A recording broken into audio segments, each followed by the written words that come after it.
Ah oui, merci d'abandonner Balagnon surtout il y a Tindeka Botala Kabiso partout monde entier. Babi na Europe Kolobate, États-Unis, Australie, tous les sous na Congo Awati na ba province ba Goma Bukavu bandeko bozo commerçant ba Lubumbashi vraiment za na esengo ya ko za liboso bino ko informer no ko pesa ba détails ni sote za ko leka na mboka na biso. Yango lelo toza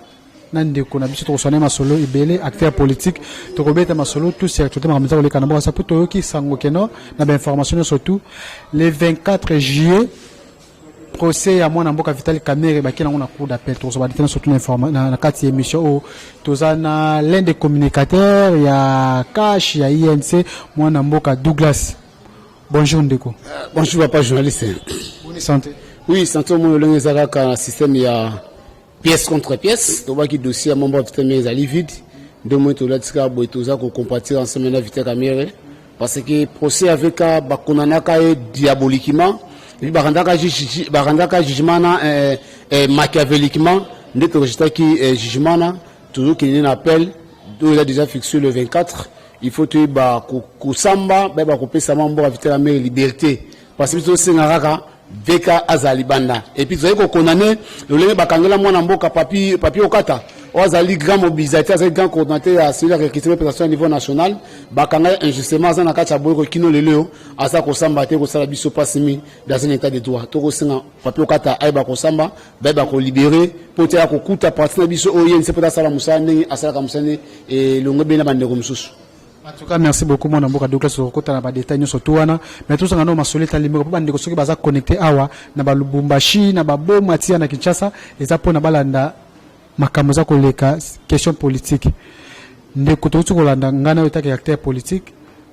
Démission ya numéro 1 constitutionnel Benoît Lomba, tout le monde crée polémique ya ko saranate. Par rapport à la démission, il a comment ça caché na simawana te? Non, on m'a tout d'abord merci maintenant na yo ko démissionner zali acte moko personnel. Maintenant ça on a droit soit à démissionner soit à boyo bien à révoquer mutu. Mais quand on moni mutu en ligne démissionner moko, ils ont une influence moko politique et ils ont une influence moko mutu moko influencé na kati ya bureau be na kati ya coup constitutionnel ba président ko ba siège ka ba ka nombre de 9 personnes. Donc ataya longo ba démissionner wito ba tigali ba ko sala musala et puis la présidence est obligée à tout payer. Ajo o azali wana akosala musala na bandeko so batika donc par rapport à démission mon mboka Benoît Lomba c'est tout à fait normal surtout âge nae alaka mucho mo azaka moko na kati ya retraite to mo na régime passé to ne bazong saka pote asala musala mais ko démissionner nae et ko bouger coup constitutionnel et puis ko sala ko mote baza 8 so batika li ba ko sala musala et puis maintenant ba ko aussi en 2021 na mois de mars si mémoire na ngai et ko trahir ngate donc ezali kaka goutte d'eau dans l'océan. Moi namboka komona moko démission so wanga ne kesinati kwa neza yete makamebele démission na eza ko créer moi otulo lobaka na Kinshasa ke mbutu moi désordre na sewana ndelo moko eza moi flou na kati. Non, on est de côté ça qui démission na ezali loko ça qui moko na ame conscience ça qui yango a déposer qui yango on est même accusé réception na niveau ya cabinet moko nzamboka bazwaki mokana ne puis ba notifier que le ndeko wana essaye ko démissionner et ko ça la première par rapport quoi mais maman bazala ka 9 tant mon moko démission votre 8 na niveau plein air ba ko siéger ba ko pesa même avis bato batikali même ndeko azate ndeko Benoît Lomba démissionner mais azana joine o c'est la préséance o azali wana pote akoba ko kaba ba juge ba zuzo batikali donc ko démissionner ndeko côté même âge nae azana mikila pote ndeko za soin azana muto moko utaki na kati ya retraite aussi ba retraite kae mais bazongi sakaye pona bwana nae pona expertise nae pona intelligence na sagesse nae nde akina coup constitutionnel mais tant moi que non muto beta lembi ba raison o moka pousser que non a démissionner il faut qu'on dise yango qu'on soit art et puis qu'on s'en qui art à démissionner qui et coup constitutionnel et qu'on continue à ça individuel à démissionner mais institution mboka ezana ba ko kumbela masolo jusqu'à rapport du contraire. Tout ça nous masolo ko créer moi des autres na mboka awa likambo ya Rosa Malonda to moni ba parti bele bimi to moni IDPS ba li na bino ba bimi to moni pe la muka bimaki mais toujours sentir c'est comme si côté na bino moi silence ça makasia. Ndeko merci maintenant na yo na ko lingana que si ba to moni maman ndeko Rosa Malonda quant à moi personnellement tant que communautaire INC mais ba ndeko bazala mikili apoto ki ko mboka Grèce ndeko na biso Eli Titala ozali secrétaire exécutif ya INC tout ça trop occupé na procès mboka Vital Kamerhe tous ça trop occupé dans metali partir chez Mamboka Vitra Mairie INC. Les lots bat bakoboya ndeko Rosa Malonda. Biso to na posa ba bisa biso. Baza koboya ye pona nini. Pour si ça pas du contraire, mais sans tailler to comprendre baza koboya été. Mais sote makamu ya ba ya Seni. Or candidat Seni a outra na société civile. A outra na biso a politique. Bon, biso a politique to za koboya le Rosa Malonda ino to PC coulé ya PPRD. Mais dans le information, ils n'ont pas pu marcher dans le 23 juillet à Sanzaka pour ne pas dénoncer que non, que Rosa Malonda a mon abonnement PPRDT. N'a pas pu marcher. Or, biso, il y a pouvoir. Nous sommes obligés de présenter les membres de biso au Barzanakati à Seni, na bureau à Seni, opposition Aza obligé à pouvoir membre au Barzanakati bureau à Seni, c'était civil pas obligé à avoir ces deux personnes au Barzanakati bureau il y a Seni. Mais tant au biso le toza kobo ya ndeko Rosa Malonda. Je ne peux même la question. Si maintenant aujourd'hui que il y a un candidat au a outil d'obédience moko boya société civile, soit il y a Lamuka, soit il y a Cash, soit il y a Ngamusus. Ex-société civile va tirer les bakondima mutuana. Moi je pense nous devons avancer, il ne faut pas encore reculer. Parce que au tali même Seven de Kouana, Azam Mouto depuis 2005, à travers ma chaîne, c'est un jeune comme moi, à 40 ans, à travers ma casse depuis 2005, Nathalie Seven a vraiment, ils ont servi moko très costaud, à ce mec que Zalawana. Mais le but est que non, que Azalawana té. Biso, c'est ça, les position à partir de l'état que yo, t'es jeune, t'es acteur politique. Ils ont analyse personnelle, ils ont analyse individu du gars Solengi, ils ont position partité. Pour la biso partité biso, tous on a posé vite caméra à Zalibanda. Aux autres intéressés biso quoi priorité pour ça vite caméra. VK aïba ko libérer, aïba ko quitter vite caméra parce que ba condamner diaboliquement, ba condamner machiavéliquement, ba condamner ba greffe au ministère public là incapable de démontrer biso na ba trace vite caméra be la mon ba ko démontrer biso. Donc il y a aussi vraiment na biso à politicien, tout ça mais na vino toute la société civile assemblée musane biso pe yense tout ça ko tuna dossier Malonda akombisika na ndenge nini de tous éviter le na kometo to éviter ils ont déranger biso na kasoli to kotana no dossier ya ministre justice pour na to kena mi to songa no pour Malonda après nomination nini choix Rosa Malonda pardon tout moni wana mo polémique ça la mais tout moni ba sala nzambe ba leki mo ko potana misoso balobi ke non pouvoir na bino ya cash maboko makasi bozo solaté wala président Soni Kafuta bia batana maboko de n'est pas les regretter comment na kaka attitude na ba réaction c'est que vote ya Rosa Malonda les pas na norme pas normal ka comme na pesa comme wana non ndeko omoni eko sala biso pasimi moi j'ai beaucoup de respect envers le secteur de Dieu omoni même so tangina effacer son abo sainte que moto amba mosala nzambe azo amaye il faut amener la double honneur. Moi je suis intercesseur là moi j'ai pris dans l'église apôtre Benimoke omoni les institutions ou boye publier l'élection et puis ça biso ba résultat fiable ezala mabe ezala malamu ezali seni. Et puis ceux qui sénat publié to yana coup constitutionnel bazous nde ba ko pesa biso ko pesa pifo kondi mageno muto biso l'état de biso ko so to ndimi na o seni lobaki. Mais ceux qui mutaza ko loba ko sala théâtre sanga que na ko travailler na théâtre wana te mais que non sénat publié l'élection mutaka na élection mambo ka faire un chilo mo je salue en passant on a autorité morale à cash et puis FCC a gagné non a gagné FCC a zoaka majorité parlementaire option so tuebi mais to mara 2006 to mara bato abwana o bazaka président Seni ba publier l'élection ba charge de combat to mara après ko publier l'élection to mara lenge guerre civile battre ba kufa na kata mboka na biso donc ko bakena ko kota ba guerre na to tika ma Seni na niveau de société civile ba s'organiser bango moko biso a politicien to ba ko lenge nini to ko pesa ba membre 6 ya majorité présidentielle au bakozana na kata Seni et puis 4 il y a opposition et puis 2 bâtiments de société civile ba mi bongo mapote ba ko pesa ba kandana parce que tant que to ça ko sala manœuvre to ça ko zonga sima c'est là où qu'il y a vraiment un danger c'est que non le quoi bande comme sous ya Lamuka il y a FCC ya cash tout ça na poste que na dialogue na analyse de ko kenengo parce que tout le monde le bazana pour sa réforme que banana Seni mais tant que ce qu'on a tant que na kata dialogue na kata réforme to zone na partir gâteau rozala to zone sur le quoi na 1+4 parce que chaque monde quoi na agenda ne bon le quoi to y na réforme au moins nous so ba na tenez aboué to moni que non il faut bolo bemba azo na course à 2023 tout le monde que non il faut dans semaine nationale to partager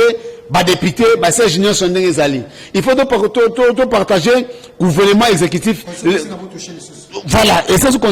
va toucher ce moment. La mouka rapport ça, le col a négocié la mara à réclamer l'élection, il y a une élection qui est à sa primature. Au moment où on a encore un ciment, le col a 1+4 mais à l'époque il y a 2001. Or, et c'est cette élection, toujours mon Konzamboka, au bas majorité parlementaire, tout ça, les coalitions, tout qui est ensemble, qui a causé un ciment. Et puis, vite, quand même, on a boloko, à quand même, justement, na intérêt d'individu, qui a un boloko pour la bango, bassa, manèvre, la bango, basé, qu'on s'allait au moins, non, tout ça, on a ciment, on a posé vraiment mourir qui est niboso, on a posé l'intérêt privé d'individu, mais t'intéresse à la générale, il y a peu de Congolais. Pourquoi tu es là, tu vas combattre ton marché pour un carburant et mati, ton marché pour un salaire de fonctionnaire, ton marché pour un dollar équitatif, et pour un dollar équitatif, ton marché pour ton moni, institution mon kobo, salaire à battre, ça m'a cassé que les gars fonctionnaires. Pourquoi tu vas pas marcher un billet qu'on a été? Ton marché pour la BNT, ton marché tout le monde qui n'a pas été fait drapeau moya, République qui vous ton marché pour la montée. Mais maintenant, basali qu'on marché. Tu m'as République qui voit son adinatique on a qui m'a basé pour quoi qui s'est bien opéré c'est la République qui voit. Nous sommes les pacificateurs. Biso buni pour la moko. Na les banais qu'on a joué qu'on a soit président na bino. Non. Na couleur pays la même besoin la paix couleur à la. Ezali to la tenue ezali pièce contre pièce. Et le 24 juillet jour ya appel à membre à vitera mais na ko la tenue na kotonga nzambala pour la interpeller juste mbonga biso que non juge o liboso o ya katela ki vite kamere 20 ans akonana ki vite kamere akonana ki vite kamere diaboliquement akonana ki vite kamere machiavéliquement akonana ki vite kamere injustement na ba sception akonana vite kamere na ba greffe oyo ministère public a soulevé qui nde juge ali ko connaître mboka vite kamere to bi que non na niveau d'appel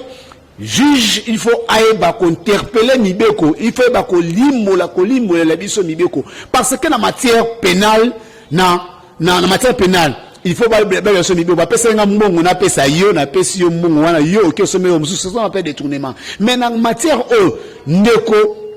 Jamal alobanga na zwa mbongo 57 millions de dollars na zwa mbongo na tina compte ya mwana na ngai na bana na ngai na tina compte na mbongo na ba partenaire na ngai et jana muima ndima na zwa mbongo dans les données biloko bisika moko te ni ba avocat ya mboka ni ministère public ni juge o ko nevite kamere a démontrer biso que non que mbongo pesa ki Jamal en retour que Jamal a tina vite kamere na compte X a se ko démontrer biso ngote mais mon mboka est-ce que bien que ça possible que non appel wana ba peine tout ou ba kateli ndiko vital kamere elongo non nga zo ni juste mboka na biso que vite kamere vite kamere non ba ko dinite vite kamere ko zala acquitté parce que na en première instance to moi qui juge a cela qui ba sentiment ya bomoto a cela qui ba sentiment ba avocat ya mboka ya république ba qui $200,000 pour te battre que négera jusqu'au bout ba ko éviter kamere mais bino ba juriste na musali fa so le foot na musali ni basali papa na musali basali incapable biso na ba que non que ba avocat ya Jamal na éviter kamere batuna ki bazusi bazus ministère public na ba avocat ya mboka que na ba greffe au fond éviter kamere ba greffe au fond éviter kamere bino $48 millions. Or c'était $57 millions. Différence à $9 millions et que noble. Tout le monde avocat à la République, au Bassamela Kimboka, pas payer sur réponse. Tout le monde qui même ministère public, elle s'habille sur 9 millions et que noble, bah quitter. Tout le monde qui même juge, ou qu'on qui vite kamere diaboliquement, machiavéliquement, à tel qu'on s'habille sur réponse. Mais tu dis que non, nous sommes obligés à un niveau ya appel. Juge aiba ko pesa biso kaka aiba ko limo la mibeko ya mboka aiba ko interpréter ba loi ya mboka parce que moi na matière pénale so tangi livre 2 à code pénal article 145 l'infraction est individuelle mais tout le monde ba trop vite dans les besoins il y a quand même biloko ya mama mida il y a quand même ba compte ya mama mida il y a quand même ba compte ya bana ya vite kamere moi je sais que interpeller mutu ça mutu ba likambote mona non mais tu m'interpeller mama so mida azonga ki na ndako et mama mida ça n'a rien à voir na programme en 100 jours mama mida musa na salaki na programme en 100 jours na ça pour 100 jours pour fournir ba sakasima pour la sorte de mouton non mama mida so adore fournir misano autour le bayango c'est le bama confirmer que bendeng c'est le bama azali femme d'affaires oh asara misano ça fait déjà 20 ans asara misala wana asa mutu même asa na ONG na la Colombe oyo pesa groupe électrogène oyo mboka ezanga qui même moyen de soutenir hôpital munene mama emo mais mama na avec la colombe ba pesi groupe électrogène oyo lelo bato ba sepera na yango mais mama midaka mama mida oyo bazo funda lelo mama mida financer campagne électorale ya cash na botani yango mama mida teka mapang pour na biso na cash lelo pour toto comme na pouvoir donc ozoma lelo ezaka acharnement na famille ya mwana mboka Vital Kamerhe ezaka acharnement pigma na kata yense ba okanga ba militaire yense ba okanga papier okata okata saki nini okata lobaki bakanga okata batie na kata boloko lelo aza ko piger le plus de 2 mois na kata boloko eloko asala ebite bakangika ndengo donc ezali acharnement na kata yense ya moto toze kolata kaka pièce contre pièce toze kolata teni oyo tolanda ipe mwana mboka tunda lobiki no ye mutalande makama 100 jours pour des autres makasi lelo à l'action pena clair to mbiba ndeko misusu ya bino ya INC babanda ko sepia na publication de démission ya ndeko tunda ndeko yango moni même na Bible na Israël il y a eu quelques prêtres qui ont servi à Baal les dieux d'Abal il y a aussi quelques prêtres qui ont servi au moins ils ont beta bango na kokota ba guerre wana te o nyonso ba to ko luba lelo to ko kele ko mona ba démission en cascade et comme le niveau ya cour constitutionnel on sait comment ba démission na niveau ya gouvernement exécutif nzamba ko agir kaka au niveau au moment opportun parce que Vital Kamerhe azali innocent on no so ba lobel Vital Kamerhe azali innocent atia ko iba monga l'état te Kamerhe c'est un modèle pour nous Kamerhe à travers l'Assemblée nationale ba auditeur a pas démissionné plus de 2 fois ata 10 francs atia ko iba te Kamerhe azalaki ancien ministre ya communication atikala ko ibata infranté mais l'autre monika pendant régime na biso mokoka batu basangé Vital Kamerhe un contre tous pour te bel libérer premier na fachi or ko libérer Vital Kamerhe premier na fachi le biso cash tout ça appelle de vitesse au lieu to la ko ressoutier cash na biso to le to ko se préparer 2023 parce que ba nation ya Lamuka FCC ba ça ko préparer 2023 mais biso ça ko arriver to ali kulala donc oyemba makasi ka 2023 Kamerhe président non c'était par rapport ya corps autosina na Nairobi l'IDPS avait fait yango mabem su yango to ba vérité ba l'IDPS ba ko supporter yango te tout ça ensemble tout ça ni mo konzambo fait dans Chilombo c'est en 2023 l'IDPS bozela mande comme na suka aucun parti politique a gagné l'élection yemo ko za na mboko te même na moni za la raté l'IDPS sa coalition sa alliance yango za pouvoir te biso sa ki coalition ensemble na mambo ba fait dans Chilombo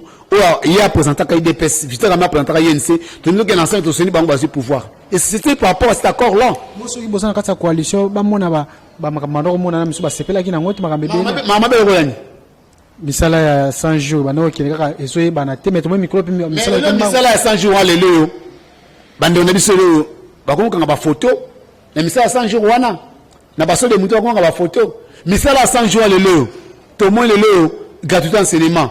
et salami misala ya 100 jours auto édition ki yana leo to mo leo bande ko na biso bande so misusu même opposition ba mi ko sala meeting ne balingi misala programme ya 100 jours na fonctionnaire na niveau ya enseignement salaire matabango bangager ba fonctionnaire belé donc au moins que non il y a mabe misala programme ya misala ya 100 jours lelo to maki mo mbo ba fait sortir Chilombo fati béton et on a combo to bétonner banzela to sala plus de 35 ponts auto sala ki na programme 100 jours beko le belé o biso na programme 100 jours mo konzamboka o to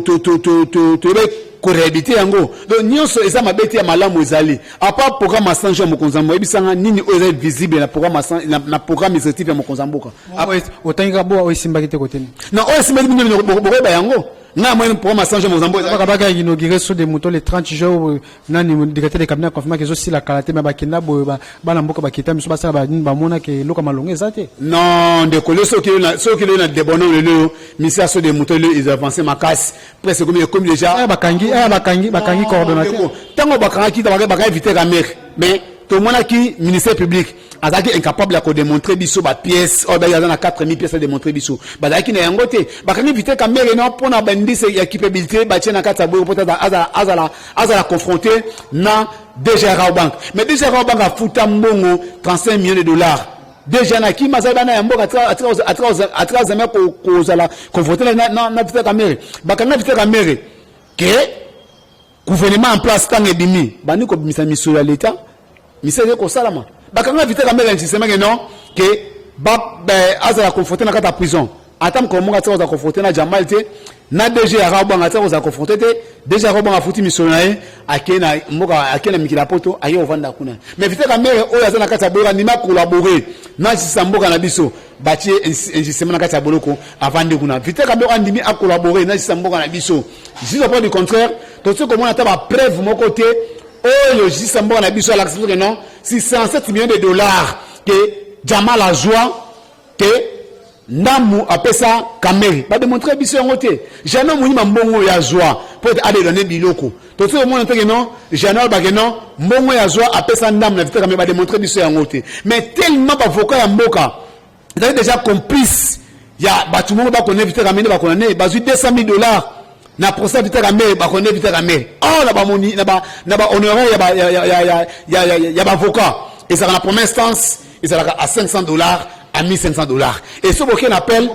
et qu'on commence à militer et j'arrive papa et ce qu'on appelle et ça de $3,500 à $5,000 ce qu'on a cassation et ça la candé à $10,000 à $15,000 mais tout le monde avocat ya mboka bazui $200,000 par rapport à quoi et ça mon va contribuable il y a oh biso va Congo contribuer bazui mon par rapport à quoi et puis bazui mon wana avant qu'on ne soit vite ramé ba rendre jugement c'était par rapport à quoi et puis na kasi ya bazus oyo ba connaît vite mais qu'il paraît que non bah ça c'est suspendé moi na mboka tout comme déjà na suka ba ça na technique on a entretien na biso et le connaît bande ko ba ko retenir pour les 24 et puis message clé ko pesa bande ko ba hotela biso ti partout bazolanda biso moi message ya makasi na ko senga na bana poto bana diaspora Canada États-Unis na mboka Grèce en particulier bana INC secrétaire exécutif ya INC de kunangai Eli Titala bo se mobiliser na ba réseaux sociaux tous à la Hamas bokota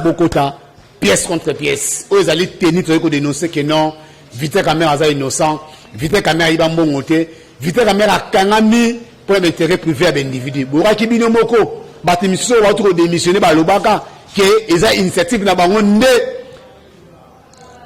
vite caméra za bisikana mais to ko na mokonza mboka ay ba ko s'impliquer na dossier moment vite caméra parce que azali garant de la nation azali ne c'est moi la unité mboka na biso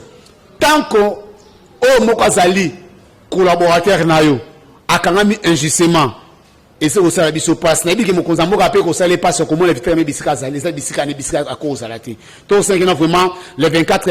peuples congolais monde entier tout se mobiliser makasi tout qui na prison jour wana ba teni oyo teni ya pièce contre pièce et puis dans le biso papier okata oyo bakanga injustement na kati ya boloko to ko senga akisima na ye bande ko ba Daniel Masaro bakangama na ba preuve ko déjà routé to senga akisima ba ko senga pour te ba ko libérer bango numéro contact plus 243 84 380 25 63 plus 243 84 380 25 63 merci penayo no o mbabiso l'interfédéral la fait ça ezambali bosote et malasukate ou accusation information et belé makasi 24 tous à la wana avant les 24 tout ça l'émission belé pour la mobiliser masse monde entier to asima mwamba peut-être la mère ça innocent to senga dossier avec Ezali vide dossier avec Ezali acharnement dossier avec Ezali complot bato basala ki ya individu ndamu na niveau